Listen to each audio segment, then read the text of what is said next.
Hello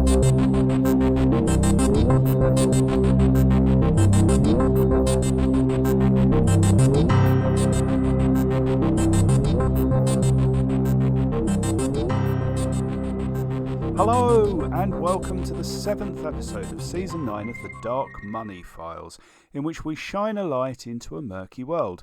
I am Ray Blake, and with me is my co-host, friend and business partner Graham Barrow. Hello, Graham. Hello, Ray. We've had a bit of a gap in production, Graham. Many listeners will know why, I imagine. You've not been well. No, indeed. I've had a little hint of the big C, Ray. But it's all looking good, and I'm hoping in a couple of weeks' time, I've got an operation coming up, I should be sorted. So that's optimistic. Well, we all hope that's the case, Graham. We're looking forward to you coming back stronger. Well, I'm going to tell you, Ray, I am as well. if devoid of bits of me, but that's okay. I don't mind. Yeah. They're bits I no longer wish to hang on to. No, so quite right. All good. In the meantime, and before all that happens, we really should bring a closure to our little mini-series on fraud, shouldn't we? Yeah, I think so.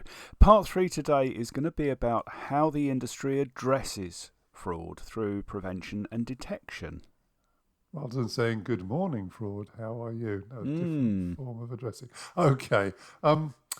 Right. I also noticed, because I've still got a beady eye on what's going on here, Ray, that there was some regulatory intervention just in the last week or two here. Yes, Graham. In the UK, at least, the Payment Services Regulator has published its consultation paper on the reimbursement of victims of authorised push payment scams. Authorised push payments, or APP, you'll remember, is where the fraudster uses deception to make the person initiate what looks like a legitimate transaction of their own free will. Well, for certain values of free will. Well, quite so, Ray, but the crucial point here is that the customer makes this transaction deliberately themselves, applying their established credentials to authenticate the action. Well, indeed, and this makes it hard to detect by the bank or payment provider. It does, and we talked in an earlier episode about the various voluntary codes and rules under which the remitting banks would repay customers who'd fallen victim to these frauds. We did, while noting the moral hazard, if you like, that this created in terms of punishing the victim's bank rather than the perpetrators. Yes, which can only encourage further abuses, really. Well, anyway, the Payment Services Regulator has chosen to address this as part of its new measures. Yes, their proposal is that reimbursement should be split 50-50 between the sending and receiving institution by default, although by negotiation and mediation they might alter the ratio in specific cases. The PSR notes that at present receiving institutions, where the fraudster is operating out of, only meet about 5% of the overall reimbursement costs, so this would give them a greatly increased incentive in stemming the activity efficiently. Which raises the bigger question, Ray. How do we stem the flow, not only of APP, but of fraud generally? It's an important question because fraud has risen tremendously in recent times. Yeah, and just compensating victims isn't really good enough, is it? I mean, it's like responding to people throwing stones through your windows by just repeatedly replacing the broken window. Yeah, and while you probably should replace the glass, if that's all you do, then it simply invites more of the same. Yes, and that's where it sometimes seems we are right now, really, Ray. Actually, Graham, though, there is a huge amount going on in banks and PSPs that we often don't hear about. So why don't we have a look at the way firms are trying to detect and prevent fraud? That's a good idea, Ray. Away you go. Okay, so the first control, which I think is going to be common to pretty much all firms, is transaction monitoring, usually alert-based and usually automated at least as far as raising the alerts. Is this the same system as the organisation will use for its money laundering transaction alerting, Ray? Well, it may be, but if so, it will have a fraud rule set that's distinct from the AML rule set that it applies. As we've discussed previously, they'll also probably want to get and handle these alerts in real time as far as possible, because they've got a strong financial incentive to prevent rather than just detect after the fact.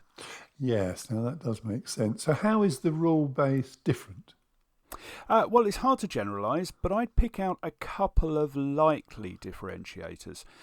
First, the thresholds are probably going to be set quite low by AML standards. Money laundering isn't generally worth doing for small amounts, so the monitoring systems will be looking for quite big chunky amounts, or certainly big aggregate amounts over a series of transactions. But for fraud, there's probably going to be an additional focus on smaller one-off payments as well.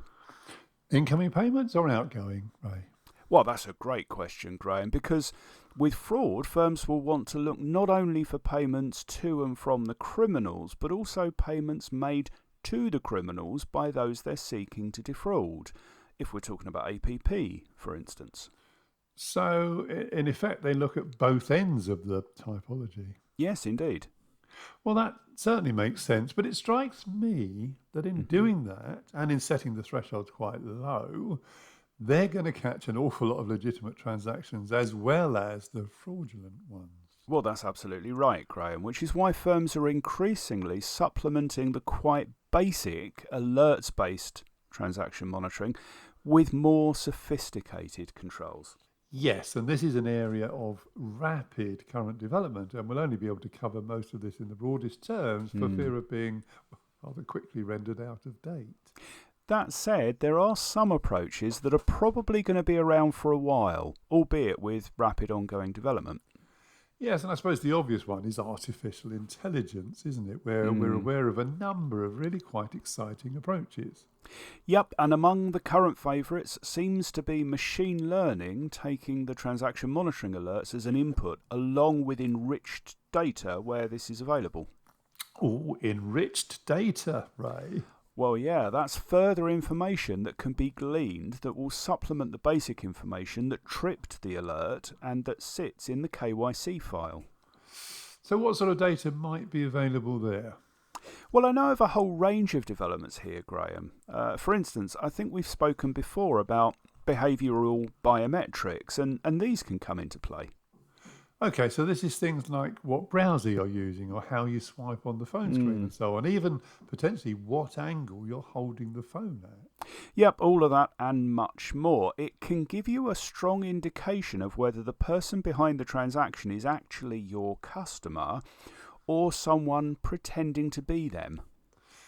Yeah, there's a whole range of specific behaviours that might give you a clue that a customer is being coached or maybe even coerced, isn't there?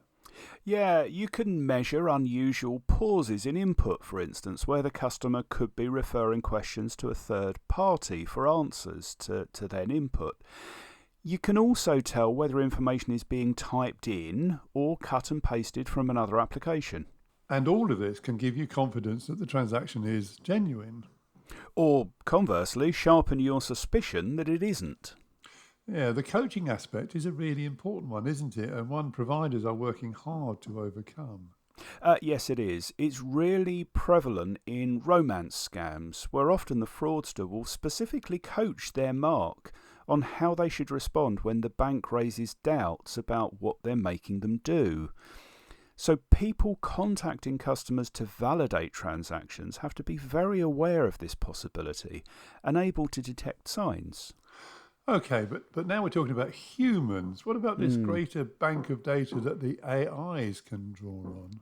Well, one crucial database for machine learning is feedback.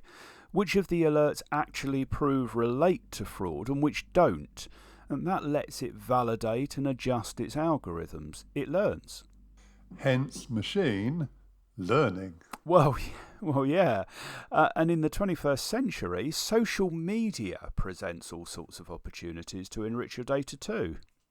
Social media, Ray. Can you give me an example of how that might help? Well, I could think of a couple of simple ones, certainly. If a person is posting holiday photos from the beach at the same time they're ostensibly initiating bank transfers from a coffee shop in their hometown, that might throw up a flag. Conversely, if they're sharing how happy they are with a specific purchase on Twitter, then that can help validate the transactions that relate to the purchase. Ray, I'm of an age where I feel obligated to mutter something about Big Brother at this point. And I know what you mean, Graham, but the fact is that the data is out there, it's accessible, and using it can contribute to a safer financial system for all of us. And nobody forces you to use social media. There's kind of peer pressure, but no, you're right. You're not forced to in the strict sense of that. No, absolutely. Now, look, speaking of social media, Graham, it's also been a key enabler of fraud, and platforms have been under a good deal of pressure to do more to stop it. How are they doing, would you say? Well, if I can cite a phrase that used to appear, I'm afraid, quite frequently in my school reports, Ray, could try harder. Well, I think that's fair, Graham, although perhaps not in relation to your school reports. Well, honestly, Ray, I think it probably was. Well, okay. Nevertheless, we have seen them initiating education campaigns to basically teach their users how and why to take precautions. Yes, it's an approach they've learned from the banks, where it's long seen as an important part of anti-fraud efforts. The more aware and alert the mark is, the less likely the bad guys are to get one over on them. My bank is always at pains in communications to remind me they'll never ask me for my password or PIN number over the phone, for instance. And hopefully enough of us are listening and acting accordingly to make a bit of a dent in the account takeovers that can otherwise result. But this is about the banks putting the onus on the customer rather than doing more themselves, isn't it? I'm not sure I'd say that, Ray. The existing schemes and the PSR proposals only really allow banks and PSPs to be excused from compensation when there is gross negligence involved. And for me at least, that's a pretty high bar. Yeah, I'd say so. Now, of course, everything we've looked at so far posits an ostensibly legitimate customer turning out to be a victim of fraud. What about the other side of this? Fraudsters getting access to these services in the first place. Well, here we've seen a massive investment right across the industry in recent years. When you compare the way we used to do ID&V in the old days... What, 2010? Well, yeah, frankly. When you compare that to the more modern approaches that electronically validate ID documents and undertake AI-based facial matching and liveliness checks, it's significantly harder nowadays to onboard a fake identity. Well, it certainly is, Ray. So how are the criminals responding? Oh, they've given up, Graham. Eh? Well, they've decided it's too hard now and they'd better mend their ways and find worthwhile roles in legitimate work. You're kidding. Yeah, of course I am. As if. So how are they getting around the problem then? Well, one way is through account takeover. If you can get access to somebody else's genuine account, that's in many ways even better than creating a burner account of your own, because this one's going to have a track record of legitimacy that might let you evade detection just a little bit longer than you otherwise would. Well, that's just sneaky.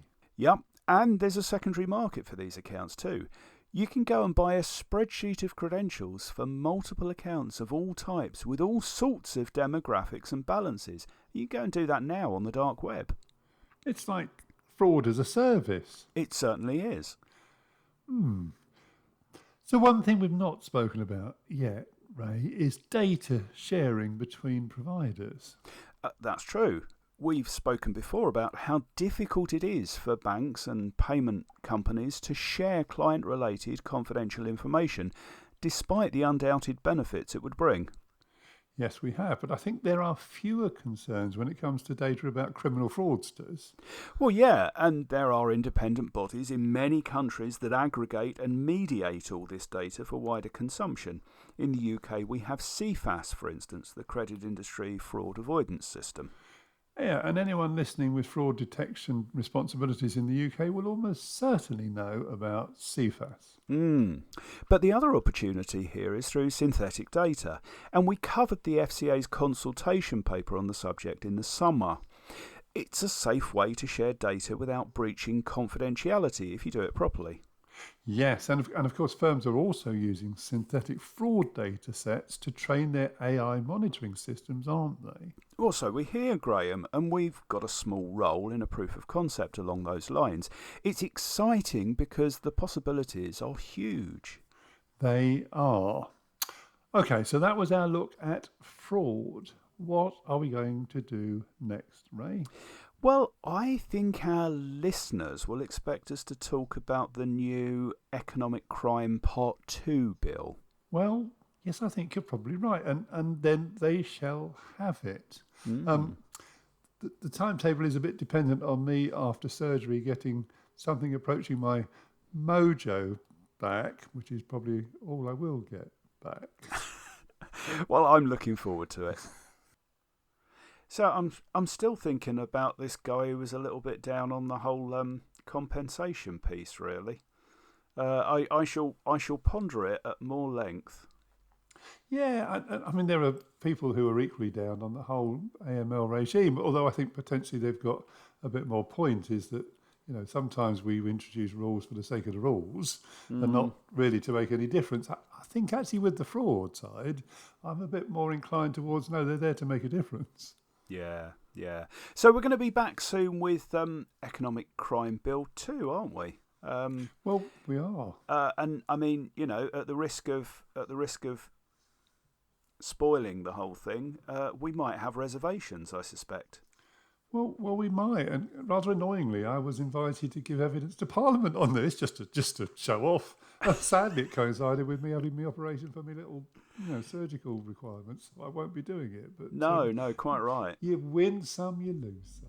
Yeah, absolutely. For me, I can imagine it's quite a difficult toss-up between being grilled in the House of Commons by a bunch of MPs and going under the anaesthetic on the table. It wasn't a difficult choice, and although it wouldn't be everyone's idea of fun, going under the anaesthetic and getting this sorted is definitely going to win the day. Yeah, no, I think you've adjusted your priorities correctly in this instance, Graham. Although for somebody with an ego the size of mine, it was slightly tricky, but no, I got to the right point in the end.